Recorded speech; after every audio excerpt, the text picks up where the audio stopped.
Thanks for listening to the Archbridge podcast. I'm your host, Ben Wilterdink. Today I'll be talking with Willis Krumholz. Will received a JD MBA from the University of St. Thomas, as a licensed attorney and a chartered financial analyst, charter holder. He works in the financial services industry, and most relevant for today's discussion is the author of a recent Archbridge Institute policy brief titled Reforming Welfare to Reduce Marriage Penalties and Put Children First. So, Will, thanks for coming on today. Thanks for having me on, Ben. Well, I just want to get right into it and talk about that report. So let's just dive in. So what type of welfare were you focused on in the report, and what were the marriage penalties that you identified? Broadly speaking, have been interested in welfare policy and interested in some of the negative consequences it could have. There's an overarching theme to my ideology and the way I view the world. It's that families are important, and not super excited about the idea of governments trying to come along and subsidize things. But right now, clearly we have penalties for especially working class and poor families staying together and getting married, and it's really hurting kids. And so looked at the issue, and there's a welfare program that clearly stands out, which is the Child Care Assistance Program, and that has the highest marriage penalties. It's inherently pro-work. It was actually created under a Republican president, George H.W. Bush, and it's an example of a program that, and even former President Trump talked about expanding it, and something I think that was really pushed by Ivanka, his daughter. But it's a perfect example of something that sounds good, and politicians on both sides are for it to some degree a lot of the time. But there's some big negative consequences. So if you talk about the penalties embedded in the program, the way all these programs work is that there's an income cutoff at which a family is not eligible anymore. And so for the child care benefit, depends on the state, but more or less it's about $45,000 a year, which is the main eligibility threshold the welfare caseworkers look at to determine if a family is eligible. And one working class adult is very likely to be under that eligibility threshold by definition. Two working class adults are going to be over that eligibility threshold. It does go up a little bit for an extra person in the family. It doesn't matter if it's a child or the father, but it only goes up by $10,000 or less. And so that's right. It doesn't double. It doesn't double. It doesn't even do anything close to double. And so, again, two working class parents count their incomes together. They're not going to qualify. One is where you get a marriage penalty.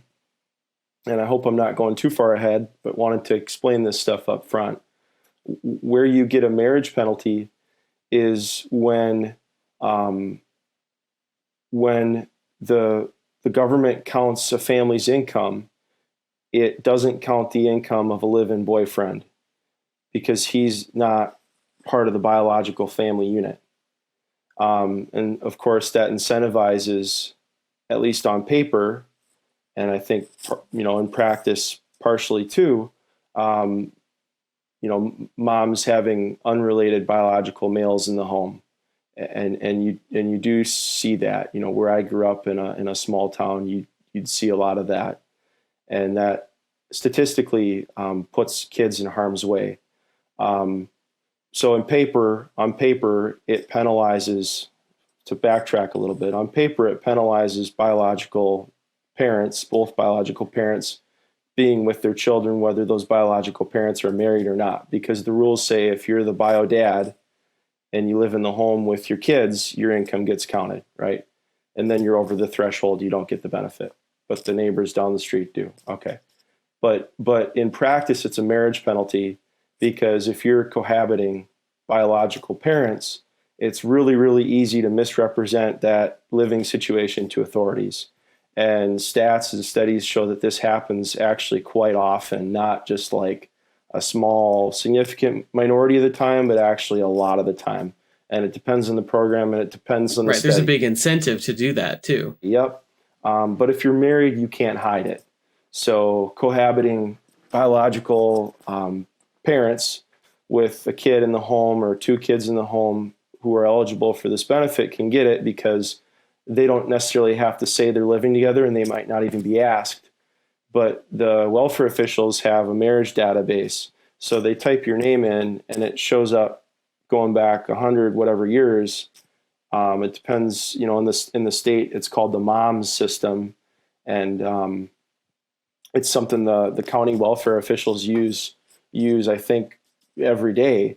And so they can see who's married and who isn't. And more broadly, once you get married, that's kind of like a public declaration that you're together. It's not normal for married couples to go out and hide the fact that they're married, even if they could, which I don't think they can in this case. And so I hope that wasn't too detailed or convoluted of an answer, but that's the marriage penalty.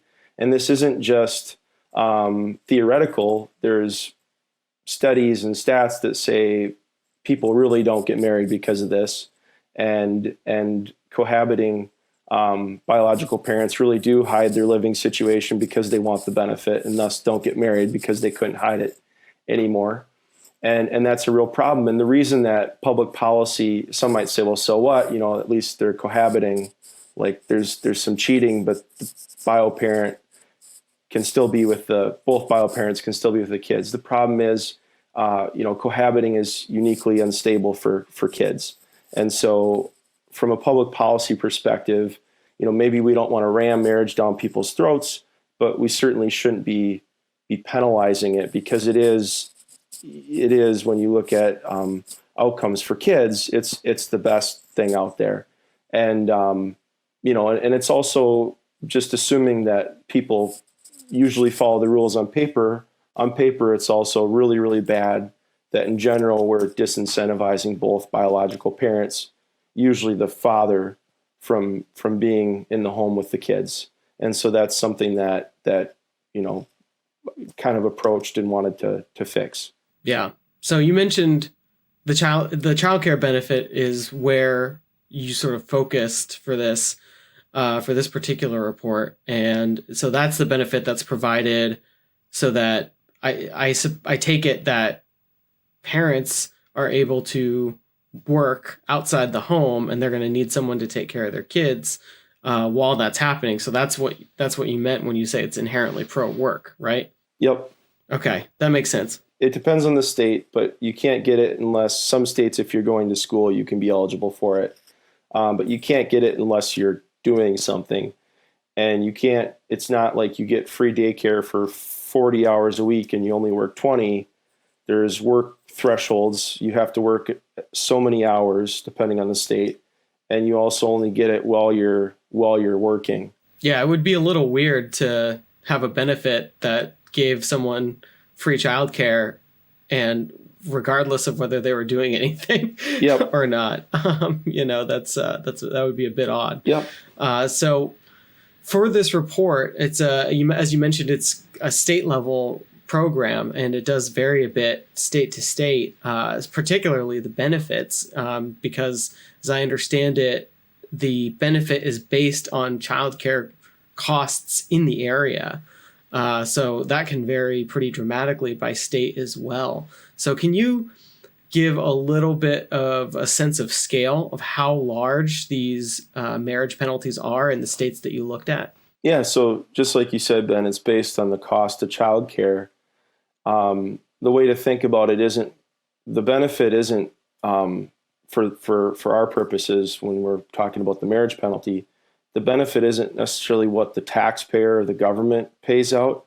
The benefit is, what would it cost to put your child in child care if you didn't have this benefit?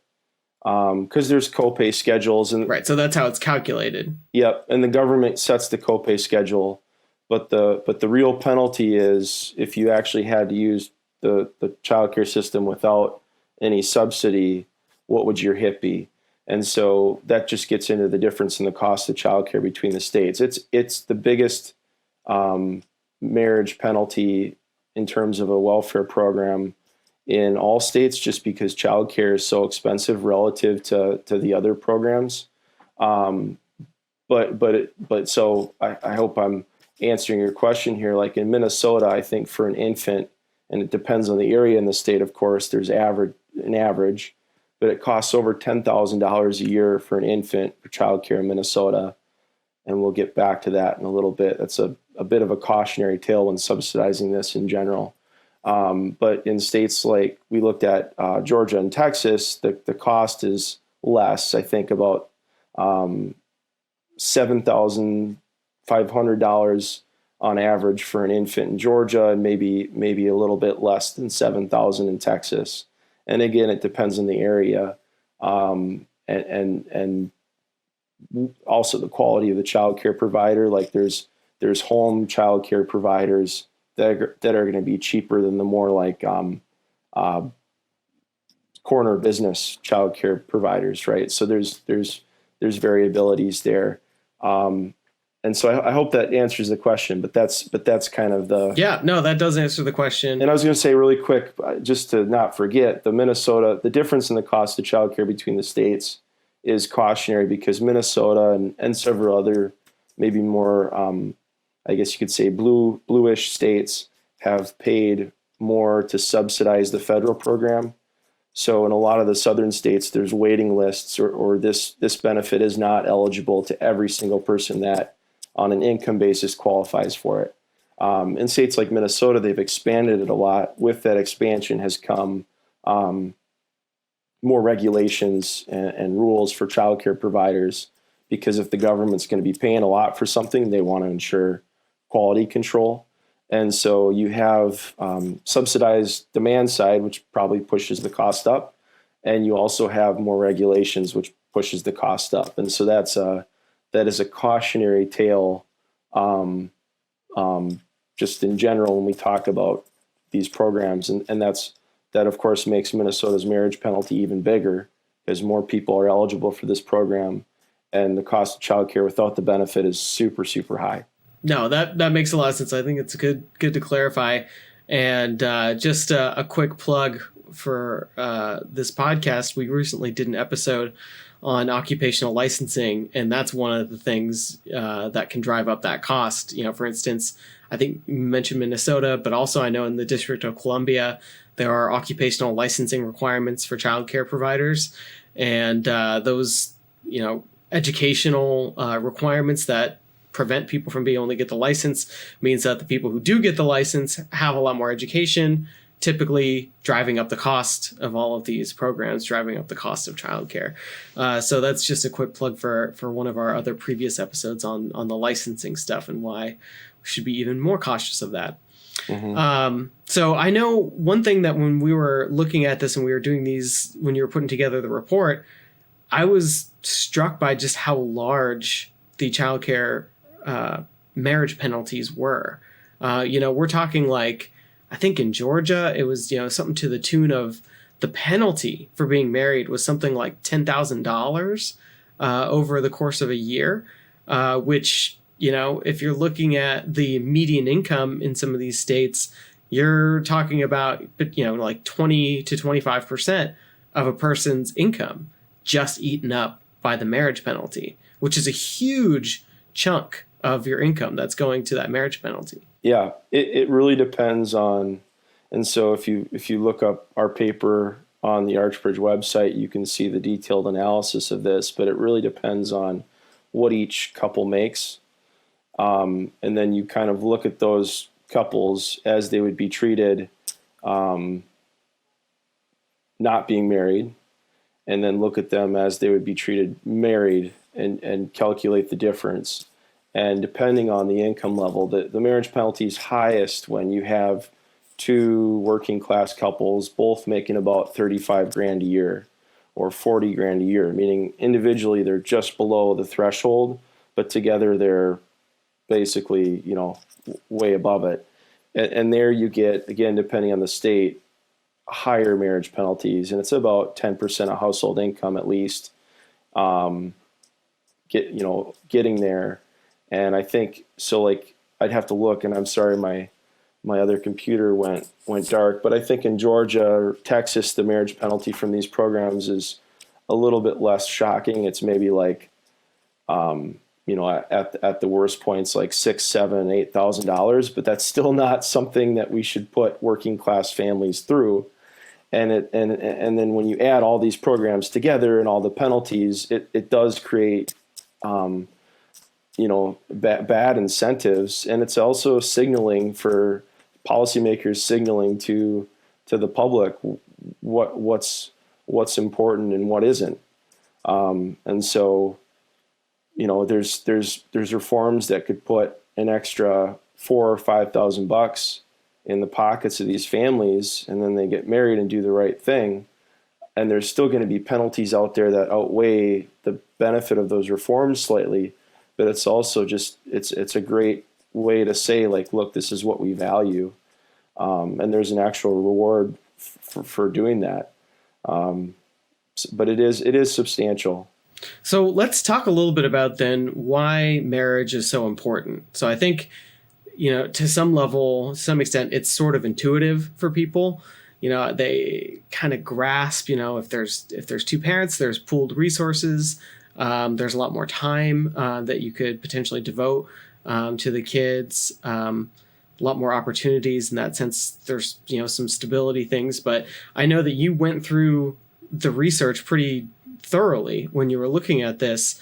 And it's not really surprising that the social science literature really backs up some of this like folk wisdom about the importance of marriage. So can you maybe walk through some of the central reasons of why marriage is so important? Sure. And just wanted to throw out there too, I looked up some of the stuff I've written, and even in like Georgia and Texas, I think 60% of the welfare penalty, assuming people are qualifying, 60% or more of the welfare penalty, assuming they're qualifying for all these programs, is from the child care assistance program. And then, so I think at the $35,000 a year income threshold for when both adults make that, and we could talk about that a little bit more too, the dynamics there. But there's if you do the reform that we proposed, there'd be $4,000 savings or reduction in the marriage penalty in Georgia and $2,000 in Texas, $8,000 reduction in the marriage penalty in Minnesota. So not entirely reducing it, but starting to turn back the tide of the bad incentives. And then on your question, apologies, marriage is so important, and it's just something that both liberals and conservatives, even though they part on solutions, are starting to agree on, which is somewhat, it provides me with hope. But people used to think married parents, they have two incomes, that helps kids. Right. And if that's it, then you could just give more income and then, problem solved, right? Yep. But then, and there's studies obviously that if two parents are married and they're both rearing children, one of the adults, usually the mother, but I firmly believe the father should be involved in this too. And in most families, I know the father is, the one of the parents can read to the kids and spend more time with the kids, and that helps in development. But actually, the more that this has been studied, it goes even further than that, which is kids, especially kids that grow up without a dad, have unique damage on a psychological level and hurt, right? And they're just starting to figure these things out. One study, you give little kids, this is a book called Willpower. I think it's a book on psychology that detailed this, but they gave little kids the chance of having a really big prize, like a big candy bar or something, if they waited a week, or they just get like a little prize if they wanted to take it right away. And en masse, the kids growing up without a dad in the home wanted the initial prize, didn't want to wait for the bigger prize. Kids with the dad in the home were willing to wait. If you look at, but the studies have said the most significant factor of a young boy entering the criminal justice system is the lack of a father in the home. So that's the other thing, is that not having a dad in the home hurts both boys and girls, but there's something about it. And again, this gets to things that economists can't measure necessarily. There's something about it that hurts little boys even more.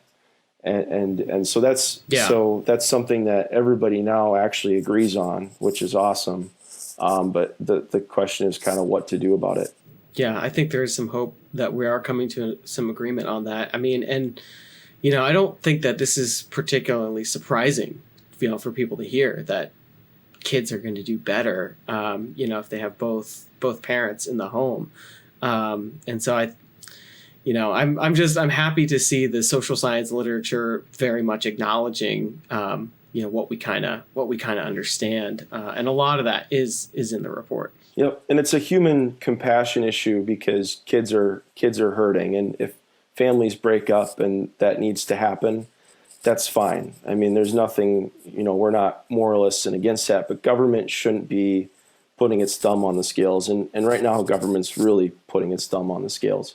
And so it's not just a hurting kids moral issue. It's also an economic issue, because we're significantly hampering social mobility, because we have whole neighborhoods and communities where kids are growing up without dad in the home, more or less. And that's a significant problem. So there's the Raj Chetty study, and other studies have looked at this too, but I think, if not the most significant, but one of the biggest factors of a child's ability to have greater social mobility or earn more income than their parents when they're older is the number of fathers in the neighborhood. And other studies have looked even more granularly at individual households and kids, and found the same thing. And it's an anti-poverty tool at the end of the day for kids to have a relationship with their dad. Absolutely. I have to chuckle a little bit, because I think, you know, this is going to be probably our maybe 4th episode of this podcast, and I'm pretty sure Raj Chetty has come up on every single one so far, especially some of the statistics that you just mentioned. I mean, the research is pretty clear on this point. Yep.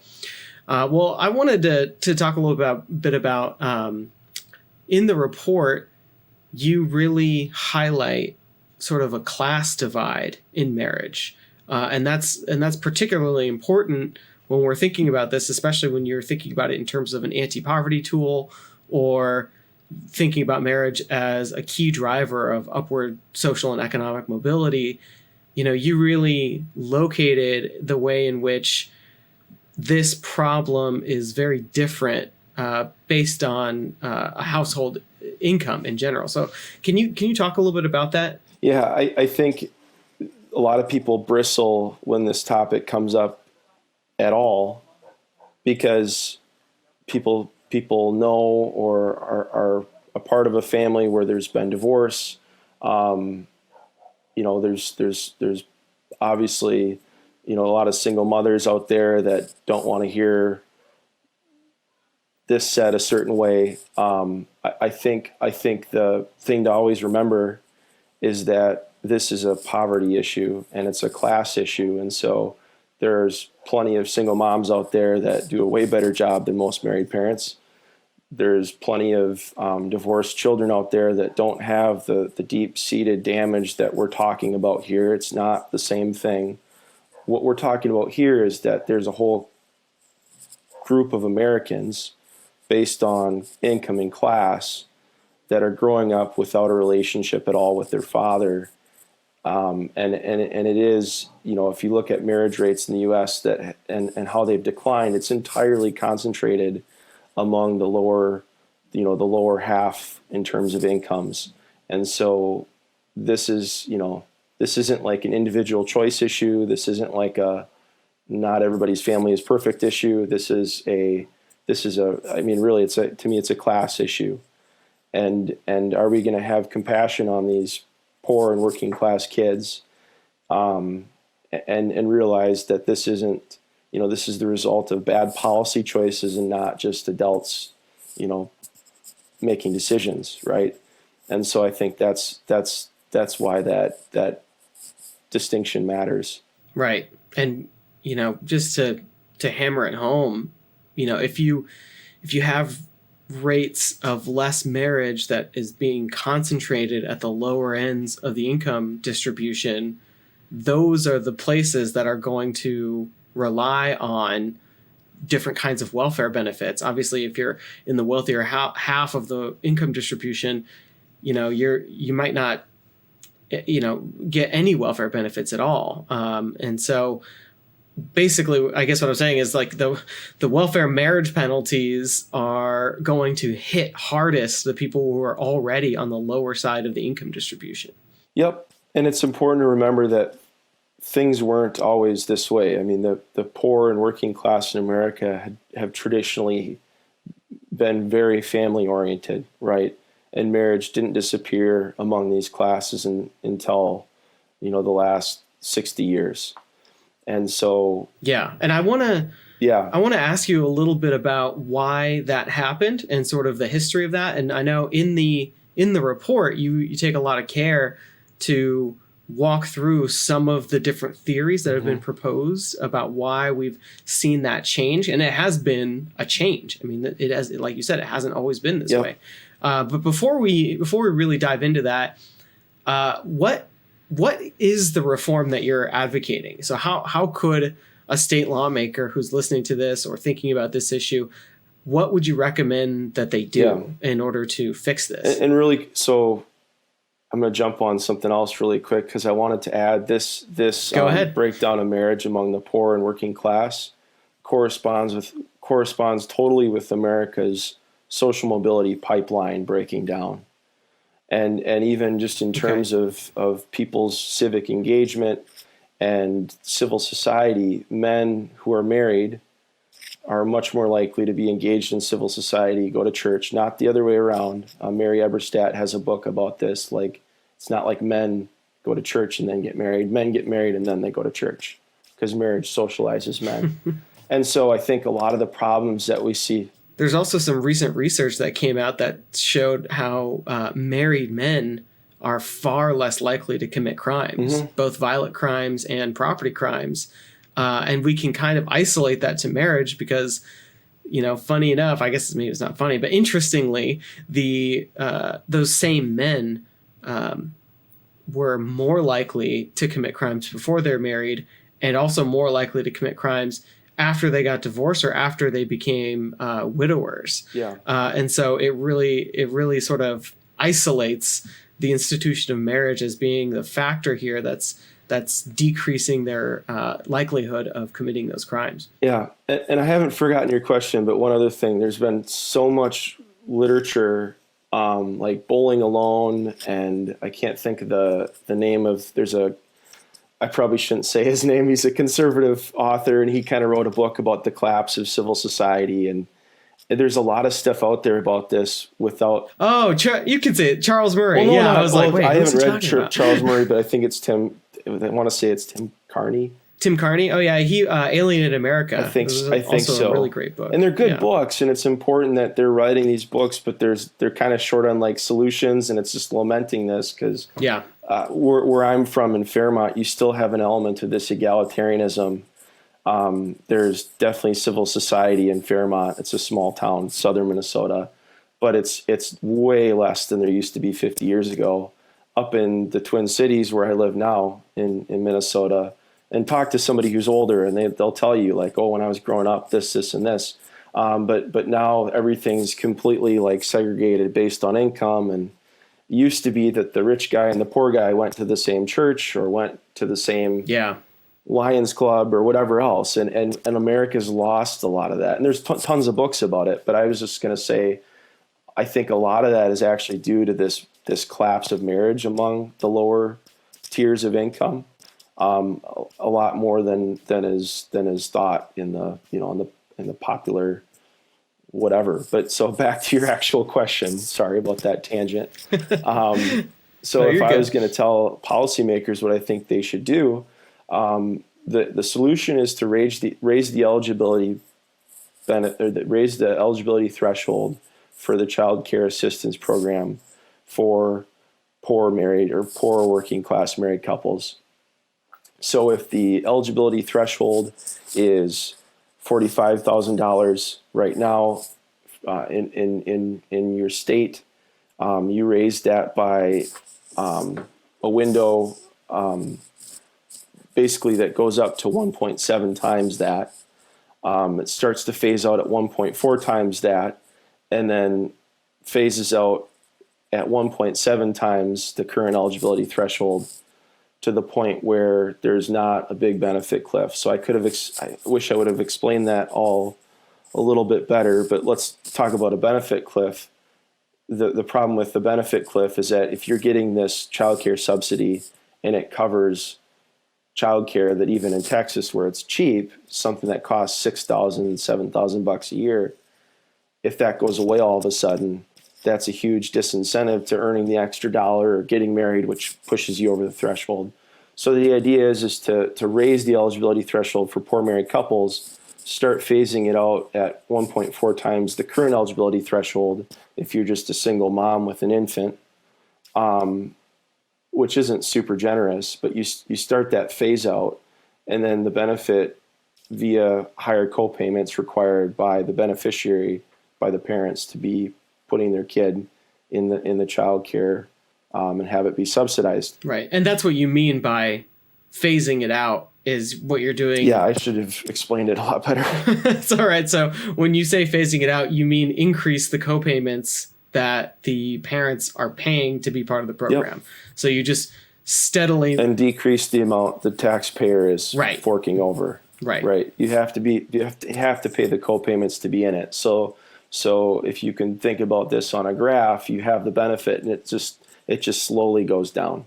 And then right, it's rather done. Than that cliff that you're talking about. And so really basically you extend it up to 1.7 times the current threshold, but well before that at 1.4 times, and I could look up, the dollar examples. So 1.4 times would be about $63,000 per year in family income.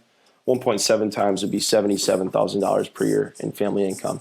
And a lot of people would say that's bringing welfare into higher income brackets. The problem is the existing program already does, because it's saying for one adult, if you earn less than 45 initially, you qualify. And in Minnesota, and most states are like this, you can earn all the way up to 60 or something and still qualify. But if you get married, it's gone. And so raise the eligibility threshold for poor married couples. Yeah. I would also end the test that excludes the income of the live-in boyfriend. So states can do this. They should just create an adults in the home test.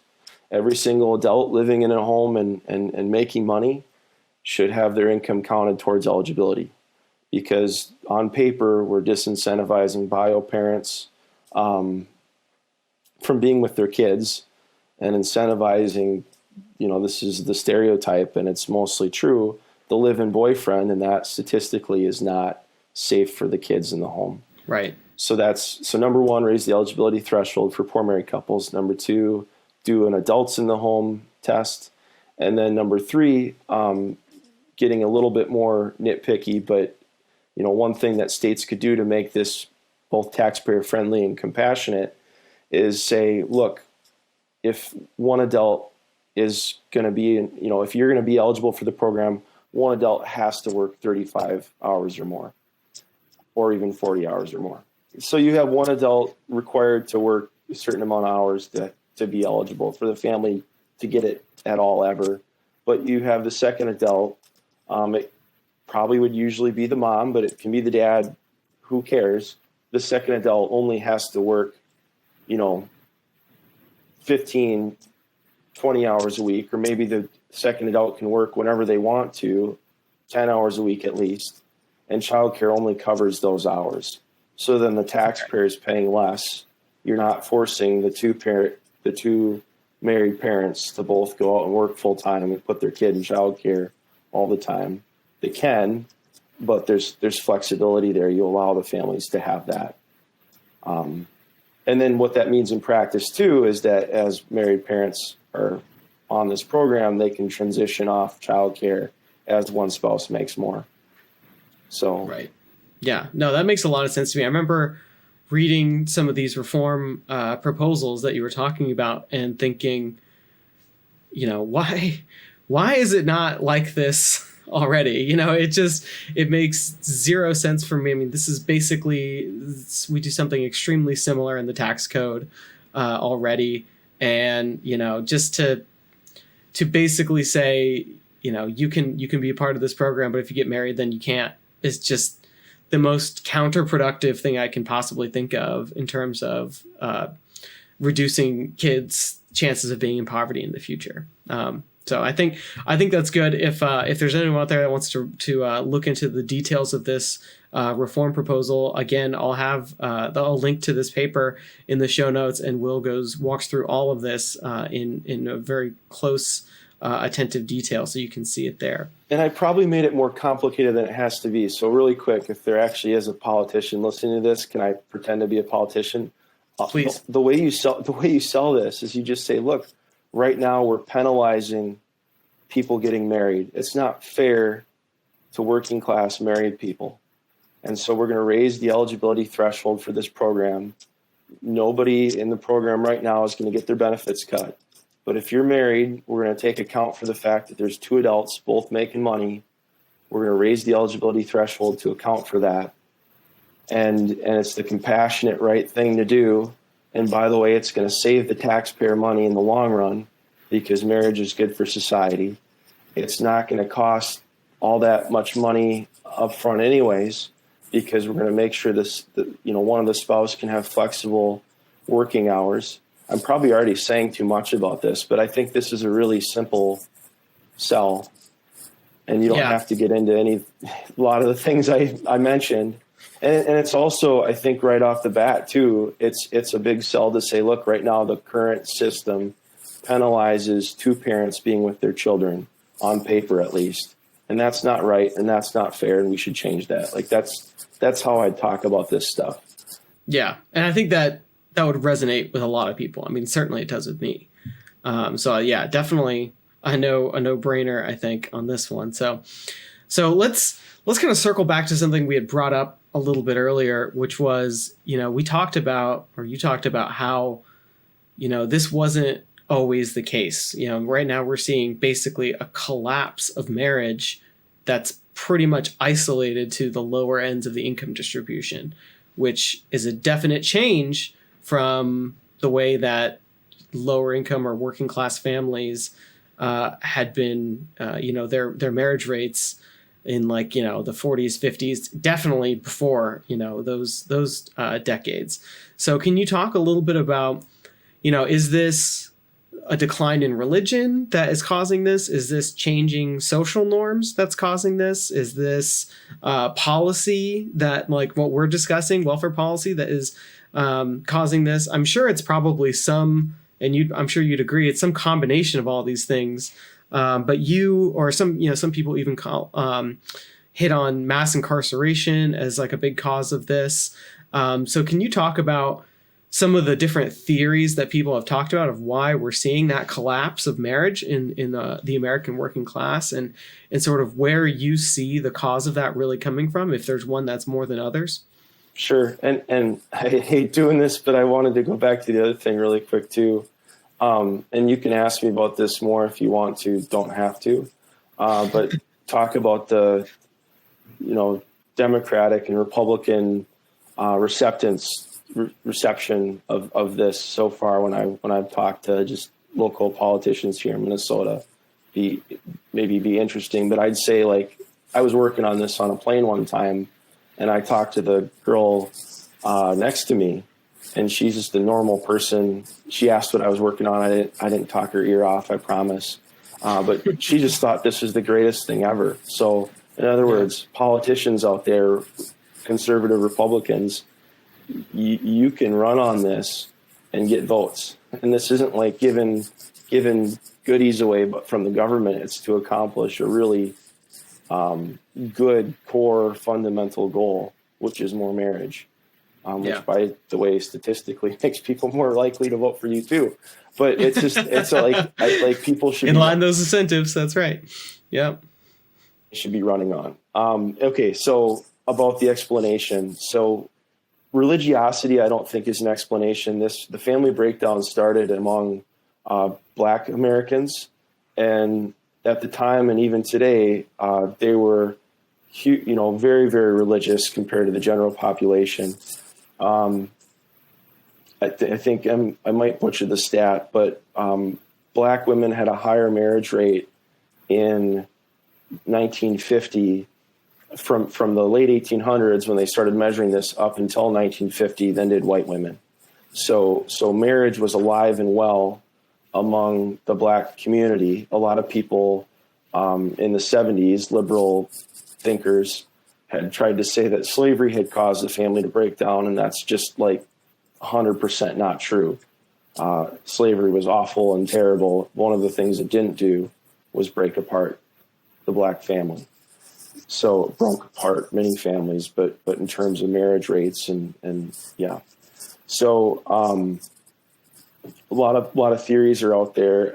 There's the deindustrialization theory, which I think I'm somewhat what's the word, sympathetic to. But there's a lot of evidence that it doesn't explain everything. I would again. So what is the deindustrialization theory? The theory is that as the U.S. deindustrialized starting in the 1970s, and poor Black areas were hit first by that. If you drive through the Black area of Milwaukee sometime, literally all you see is hollowed out warehouses and factories. And that made marriage, and that made men on the margin less marriageable. The problem is that there's several problems. One is that some of this family breakdown really started before the deindustrialization occurred, and the other problem is that even while this was going on, it still financially made sense, ex welfare, which we'll get into, for people to get married. Another theory out there is the Akerlof-Yellen theory, and just stop me because I don't want to ramble about this stuff forever. But Akerlof and Yellen, and actually Yellen, our current Treasury Secretary, wrote this with her husband, George Akerlof. They proposed this theory that basically says the technology shock of birth control and abortion, meaning got rid of this cultural assumption or cultural I can't think of the right word I want to say. Norm? Got rid of the cultural norm, thank you, of shotgun marriages. So technology shock comes along, people have less shotgun marriages, so they get married less. Okay. There's a ton of problem. And then and by the way, this theory is still out there if you read anything in more of a center left publication like the Washington Post, and people out there that are really like thinking and caring about this issue, like Elizabeth Sawhill. This theory is what drives how they think about this issue and their solutions. And their solutions invariably are more abortion and birth control funding. So to backtrack, the Akerlof-Yellen theory says the poor and working class didn't have proper access to birth control and abortion, but the technology shock came along and changed the norms of shotgun marriages. I hope that makes sense. And yes, I want to make sure, getting it. And I really, not to pat myself on the back too much, but I really think I take this apart in the paper, and so I might not cover everything. But one problem is it doesn't explain why this happened first among Black Americans, and then why this started happening among white Americans at a later date. Like, did these white working Americans all of a sudden lose access to birth control and abortion? Probably not. The other problem is it doesn't really explain why people in the lower income tiers aren't getting married at all. It might explain the out of wedlock rate, but it doesn't explain why there's just no marriage, right? Because studies show a lot of these working class, poor Americans still aspire to be married. They think marriage is like the ideal, and they still idolize it, but they view it as not attainable. well they view children as something they can and definitely, should attain right away. And it's like a happiness and satisfaction thing.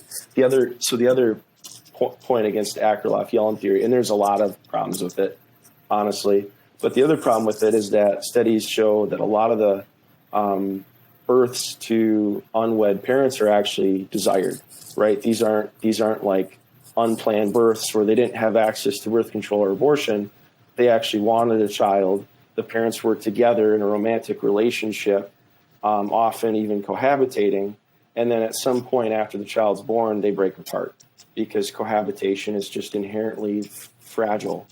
And so, plenty of other problems with it. I could read through them on the well, on the paper. Why don't you talk about what? And then there's the conservative. You think? Go ahead.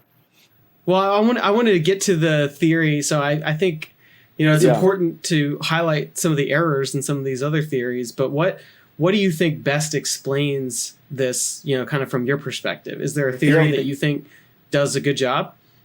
Sorry for going off the rabbit trail. So one more thing, though. There's the incarcerated men theory, which is problematic because it doesn't fully explain it. That might be a little part of it. There's also a lot of conservatives out there that say, "Oh, this is all because of culture." The problem is, though, here family breakdown preceded a lot of the cultural problems among the poor and middle class that conservatives so you're saying are all uppity about. So it might have gone the other way.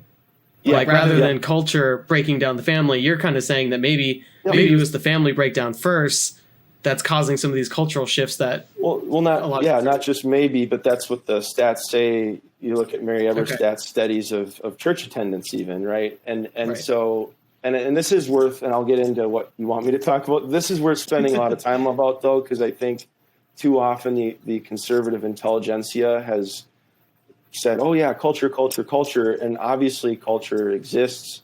There's studies that say if you have a group of people in your neighborhood that do a certain thing, you're more likely to do it. Like if all your friends get divorced, you are statistically more likely to get divorced. There are group effects, right? I'm not saying culture is totally non-existent, but a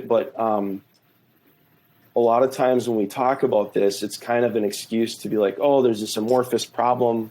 We can just complain about it, but there's no solution." And it's like, hey, if people have all the programs added together, a marriage penalty that's at least 10% of household income, often 15, 20, who cares about culture? That matters, right? Yeah, you're gonna feel that. And so back to my answer, I think none of these are necessarily mutually exclusive. And I think welfare, which was what I wanted to get to, has played a role also.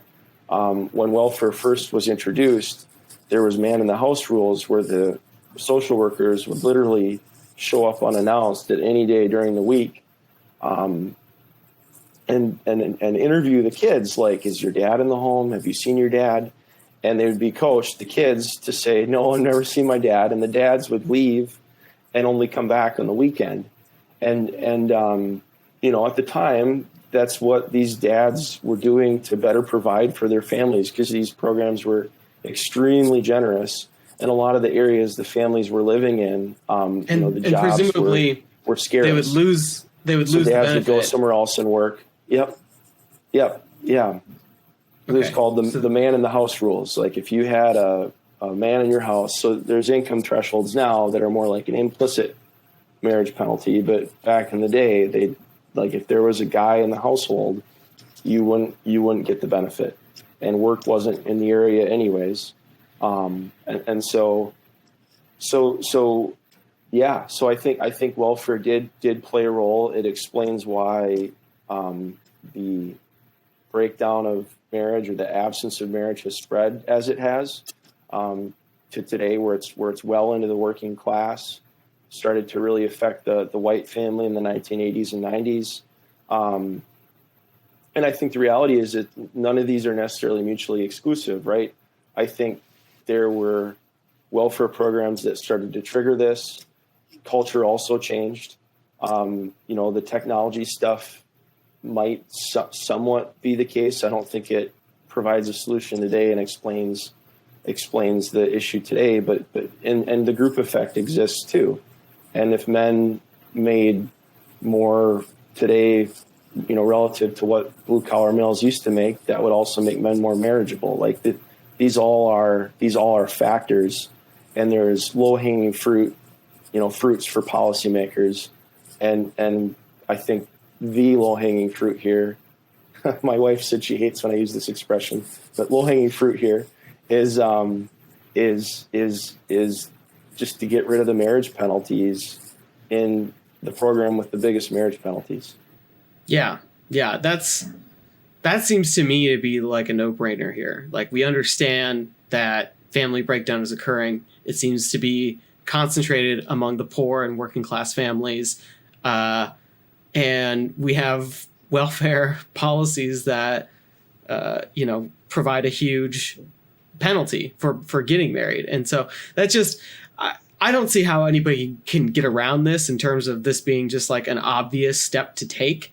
I'd be curious to see, I wonder why it hasn't gotten more traction, like why more people aren't kind of talking. I guess, to some extent we're seeing some movement at the federal level. Recently Mitt Romney put out his plan for a child care allowance, which we were talking about just a little bit earlier.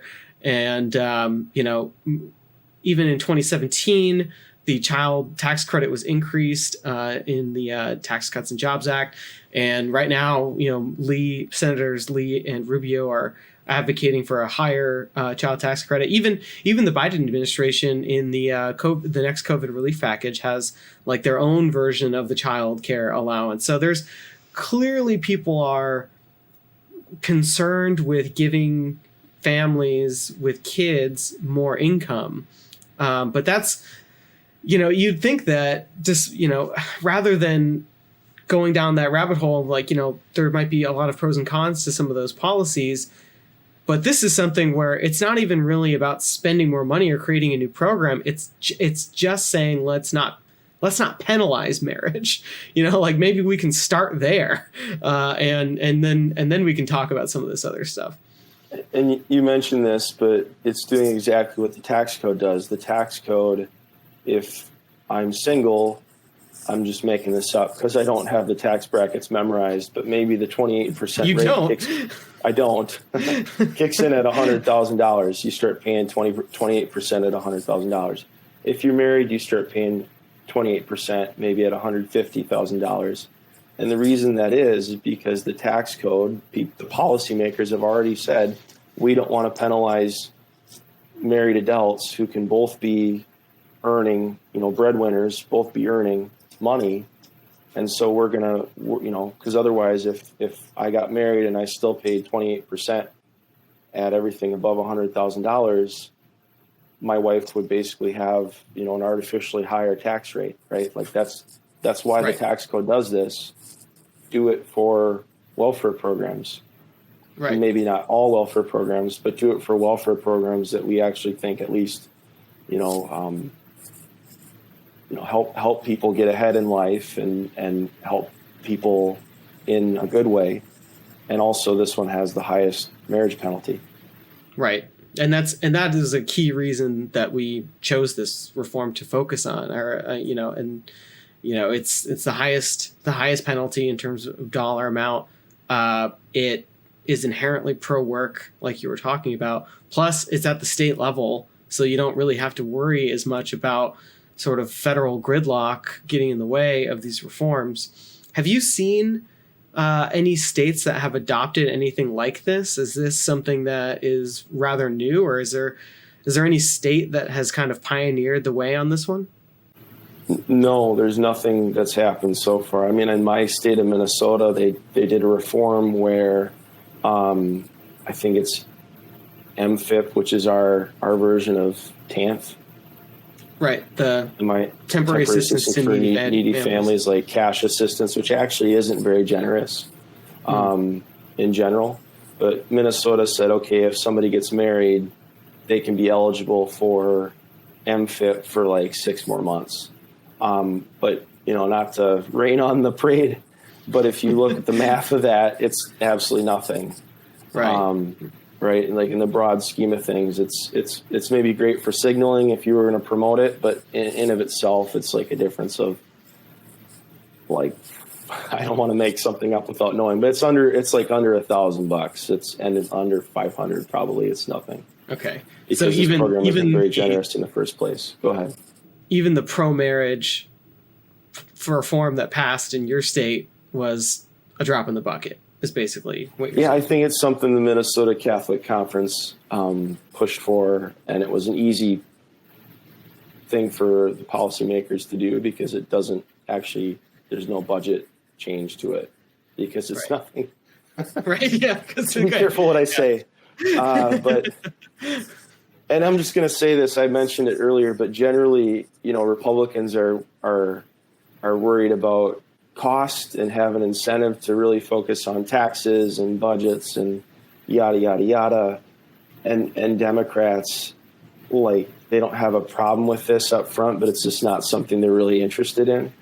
Right. Not saying there aren't good Republicans and Democrats out there who would love to hear about this and haven't, but this might be a Minnesota problem too. But Minnesota also has massive fraud in its child care assistance program, and talking to some GOP state reps, they're like, well, we're not going to do this until we fix the fraud thing, which the Democrats will never let them do.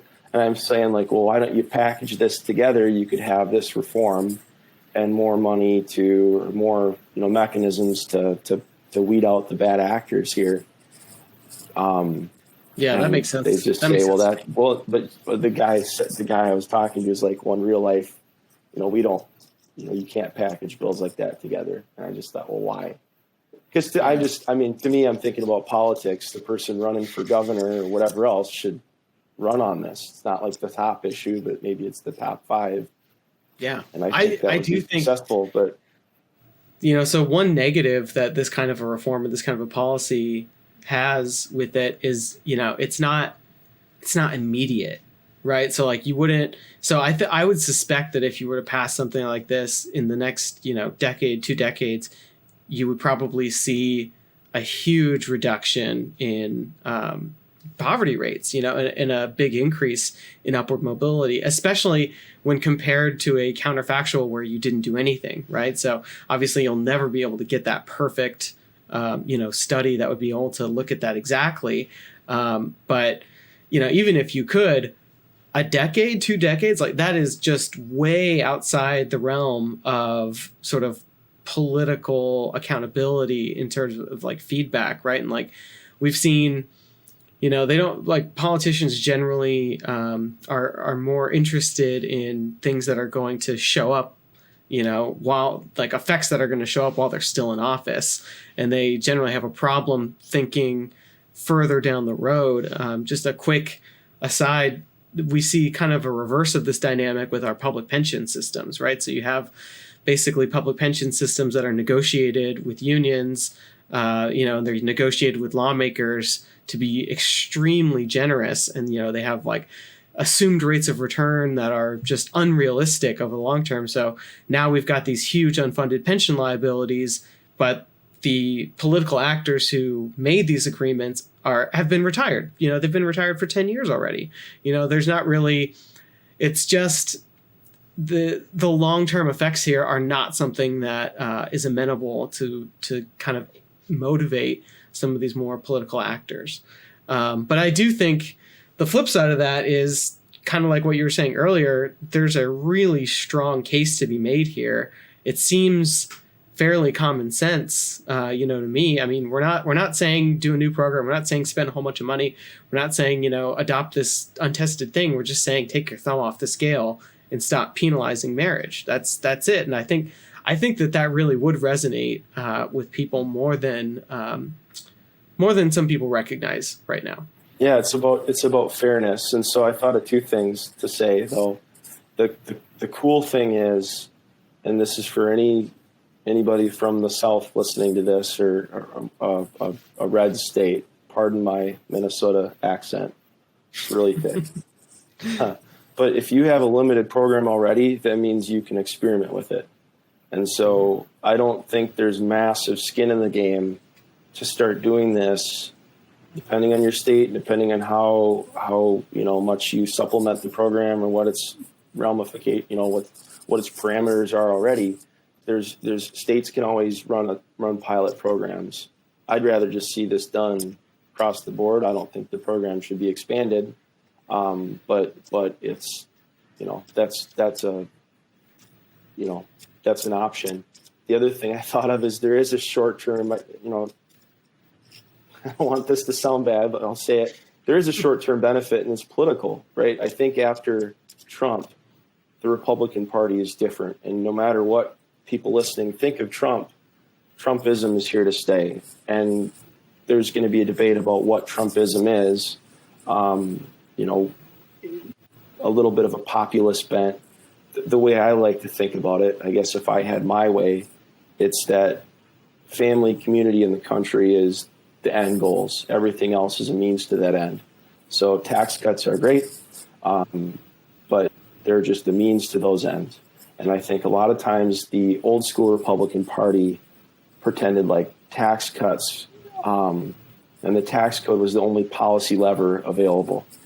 And so, and I think, Trump didn't necessarily follow through on everything he ran on, but he ran on changing the direction of the GOP toward more of a populist working family bent in 2016. And I think that's here to stay. And so on that point, I think this fits perfectly with that, right? And if you want to run and win a race, you run talking about working families, and we're not going to penalize marriage, right? It's not like a government handout, but like these are things you can run on. We could, if you really want to know, I can say the other things I think you can run on, but yeah, I think we're going to have to come back to this because I think that discussion would be a whole podcast in and of itself. And maybe we'll get a chance to do that at some point, but just to kind of back up what you're saying, that's sort of the thought behind, some of these newer groups like American Compass or even the Niskanen Center to a certain extent. So you're certainly not alone in thinking that. And I think, I have a lot of thoughts on that. But can I say something? Are we running up? Go ahead. Yeah, no. Why don't you go ahead and finish up, and this will close this out. But please. Yeah, and I just want to add, like, none of this is meant to be liberalism light, like Democratic Party light.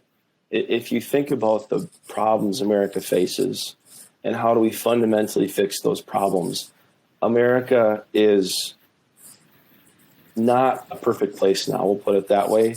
And our tax rates are way, way lower than 60 years ago, right? And so not everything is worse from 60 years ago. Racism and all that has improved, not totally fixed, but so we just have to get away from this thing where we don't address the fundamental issues that we face. One fundamental issue is that half the country, based on income, isn't getting married anymore. And you have all these kids growing up without a dad in the home. Another fundamental issue is our education system, our higher education system. You don't have to raise it to the ground, but there's real common sense things to do to make it better. And by the way, the government is already super involved in it. So it's like we should have a big policy agenda to fix these things. And so I just see this as addressing, I mean, to go off on a tangent about education, but the Republican Party needs to start on addressing some of the fundamental problems that we face as a country. And this isn't something that just speaks to the base. Normal people out there, normal Democrat friends of mine, if they hear about this marriage penalty issue, they're like, yeah, like this is a great idea, right? Like this is not controversial stuff. It might be for some people, but I mean, I think I think you're hitting on some really important things. Policymakers want to jump and take the opportunity. Probably selling it too much now, but go ahead, Ben. No, sell away. I think you're right. I think a lot of our a lot of our issues really come back to this fundamental problem about this breakdown of the family. I appreciate you coming on and talking about the reform here. Like I said, I'll make sure I put a link in the notes so anyone can come and read the full report. I'd highly recommend it. Definitely figuring out a way to stop penalizing marriage for working class families seems like a really good first step. Even if we might not agree on step 2 or step 3 or what category it belongs into, I think that pretty much everybody can get behind, like, okay, let's not penalize marriage for poor and working class families. So that's kind of where I stand on it, and I think that you would agree. Yep. So with that, we'll end it there, and I'll make sure that everybody has the information and they can check out the report. And we'll have to come back and have a broader discussion about some of the things that we just were able to touch on here at the very end. Yeah. Thanks, Ben. Appreciate it. Absolutely. Thanks, Will.